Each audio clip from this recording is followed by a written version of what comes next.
View remains the same. And I'd probably like to change the conversation a bit and talk about maybe strategic coupling. The United States semiconductor industry, and I think Qualcomm is a great example of that. It's a very strong industry. I think participates in the global market. And what we actually saw, even as the geopolitical tensions increase, our position in China improved. And if you look at the Qualcomm diversification, for example, we see now going from mobile into automotive, into IoT. We have a large number of partners in China. And I think it's important for the United States semiconductor industry that we maintain, I think, the position of leadership we have. And I think the conversation it's more about what are the strategic elements of the economy that we should be thinking about, what does the relationship look like? And I think about strategically coupling, especially in the technology sector. It's probably a better conversation to have. So that's a macro way of looking at it. Let's go a little bit more micro and talk about smart cities. Because the way I understand it, smart cities involve a lot of those different, beyond the smartphone. You're talking about cars. You're talking about tracking the data on where they're going. You're talking about logistics, public safety, all those elements together in a way that makes a whole society hopefully better. What are we going to be talking about today in moving that forward? And maybe how is that playing out globally? China's working on it. We need to work on it in the U.S. as well?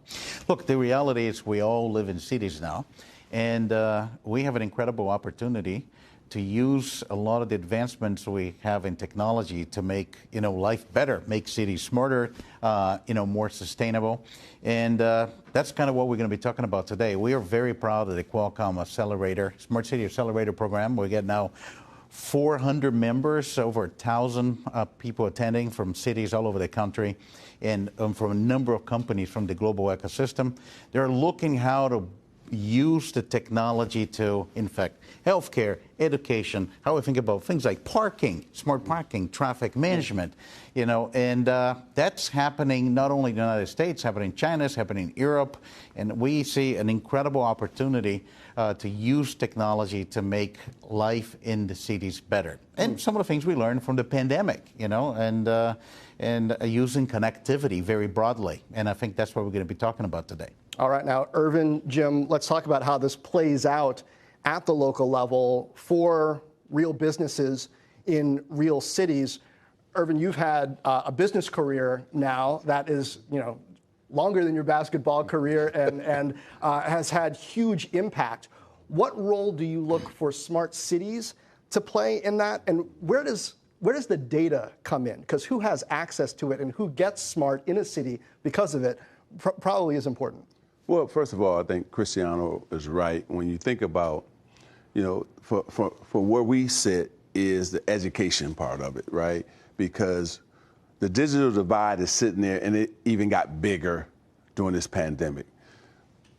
When we think about what happened to inner city kids, in urban America, no access to the internet.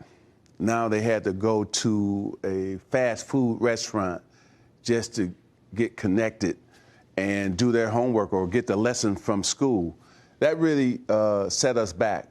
Minority children were hurt by the pandemic and virtual learning. And we're trying to, all three of us are saying, hey, we can come together, build something in smart cities, make sure that the broadband, whether that's underneath or on top, wherever it's going to go, that now everybody will have access to it. And now we have a level playing field for everybody, right? And that's very important. And that's what Jim and I are talking about doing, and that's why we're here. And so this is great that we're talking about it, but also we're going to solve a problem.